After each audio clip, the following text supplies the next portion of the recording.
虎標鎮痛系列特約詢問慕尼克，係由虎標鎮痛系列贊助播出。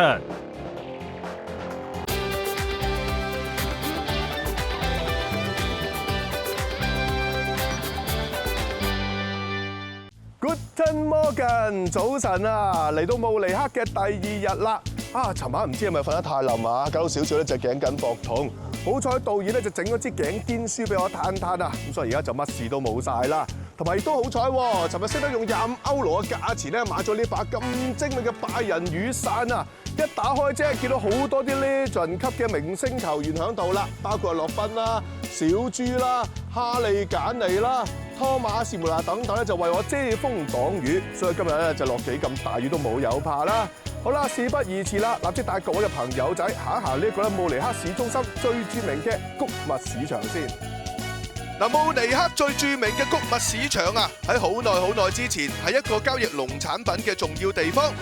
依家呢度除咗揾到充滿巴伐利亞風情嘅手工藝之外，仲有德國最重要嘅街頭小食 Currywurst 咖喱腸啊！哇，真係好好味啊！食完腸仔之後，我就嚟到新市政廳。如果大家付出7蚊歐元嘅價錢，仲可以搭 lift 上到頂層，欣賞成個慕尼克市嘅風景噶噃。耶！今次真係天助我也啦！頭先都仲係落緊大雨嘅，而家突然間又放晴喎。等我可以咧就好清楚咁樣欣賞一下就慕尼克市嘅風景啊嘛。咁實情咧就每逢季尾階段啦，如果拜仁嘅球員係有好成績的話咧，一眾嘅職球員啊都會嚟到新市政廳同一班嘅球迷咧狂歡同埋慶祝嘅。所以如果我話啦，新市政廳就係全慕尼克市入邊啦最重要嘅一座建築物的話咧，一啲都冇誇張嘅。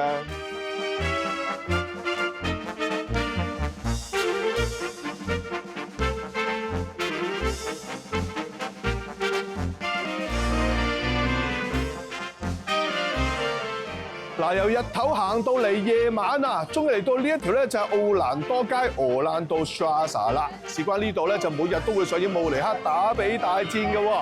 嗱，千祈唔好誤會，我講緊嘅係拜仁 Fan Shop 大戰斜對面嘅1860慕尼克嘅 Fan Shop 咁解嘅啫。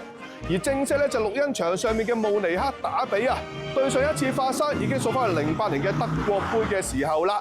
咁究竟1860幾時先至會由呢個德比慢慢爬翻上去德甲咧？暫時都仲係未知之數，我淨係知道一樣嘢啦。呢度除咗每日都有呢個 fan shop 打比，仲有大量過千場嘅鹹豬手打比同埋啤酒打比大戰添啊！